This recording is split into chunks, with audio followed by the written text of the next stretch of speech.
I think you got to let Pickard in there if he happens to, give up a couple of soft ones. I don't expect him to give up a couple, but I think anything goes now. I think that this is obviously, we know what it is. It's obviously a gigantic game, and I know what happened last year. We understand that. Both teams are different now.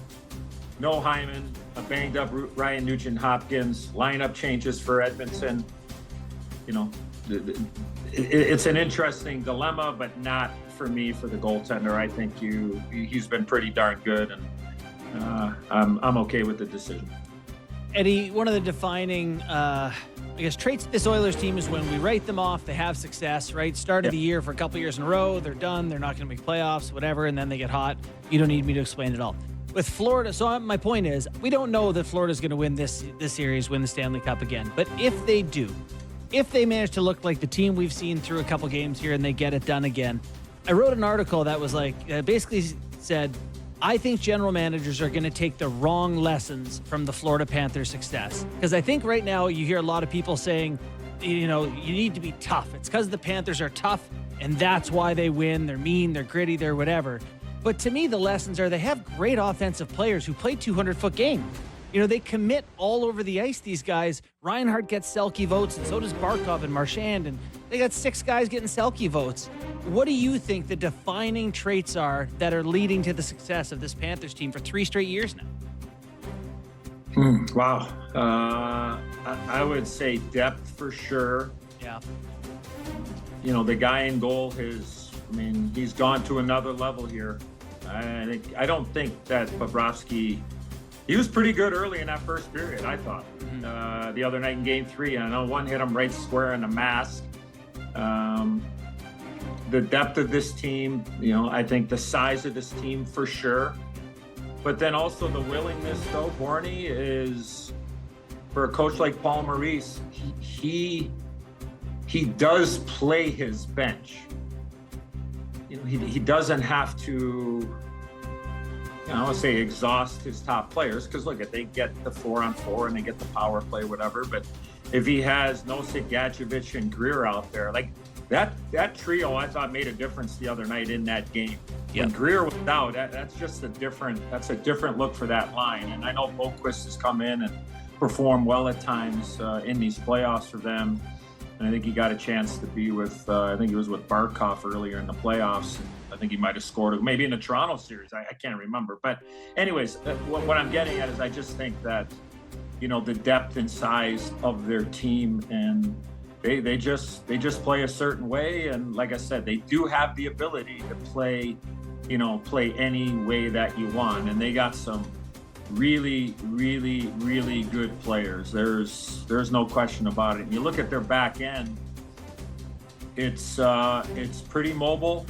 They have the ability. I think, when you talk about, the lessons for other managers, Borny, when I look at it, is the ability on the back end to go ahead and either make a play, skate yourself out of trouble, or be able to,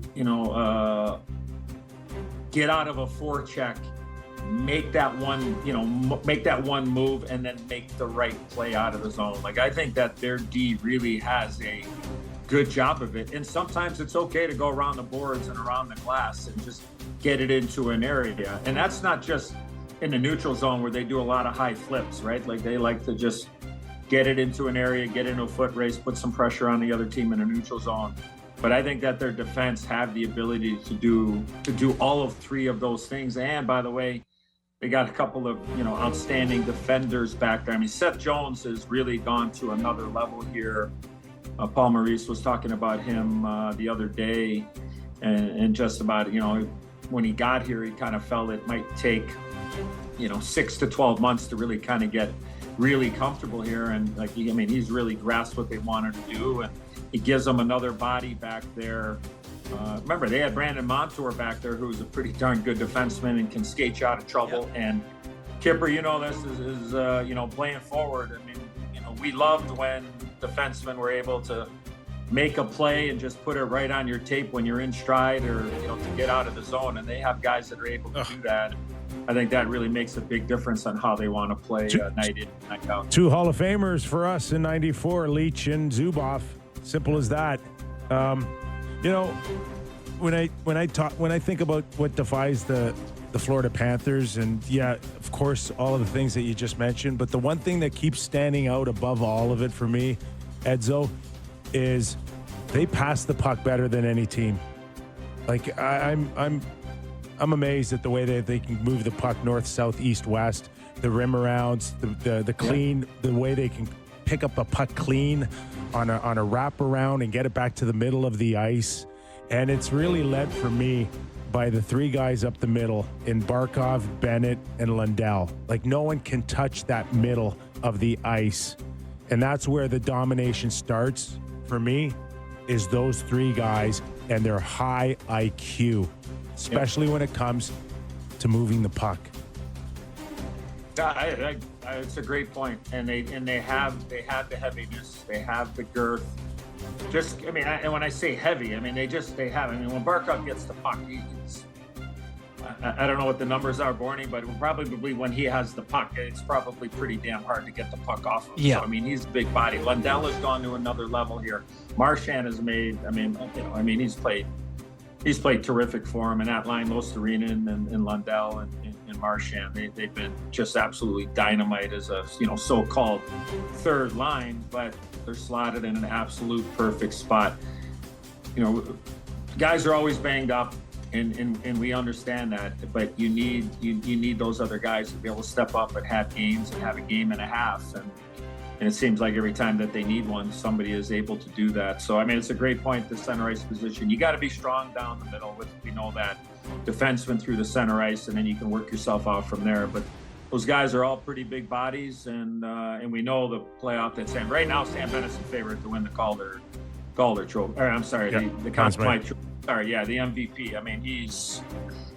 He is just, that shift he had. We're going to isolate him tonight. I know it's not that difficult to make the decision, but I mean, the shift that he had before he scored his breakaway goal to I think that ended up being a 4-1 goal, where he took out Podkolzin, then he took out Klingberg, and next thing you know, the guy's got a breakaway from the red line in, and he had the puck he had the puck in front of him. And I always tell young hockey players when I work with them is that if you can get the puck to the side, it keeps the goaltender a little bit more honest, because you could pull the trigger at any time when it's off your hip or it's in front of you, right? I mean, right at your skate. So, I was left-handed. So if the puck was off my left foot and I kept it here, and I know you got to worry about somebody coming, and I don't think Bennett had to do that. But what I'm getting at is he had the puck right in front of him. So for Skinner, he was either going one way or the other. If that puck is here, he could shoot it, he could fake, go this way, he could fake and go that way. He had 3 options. And I think Skinner, he guessed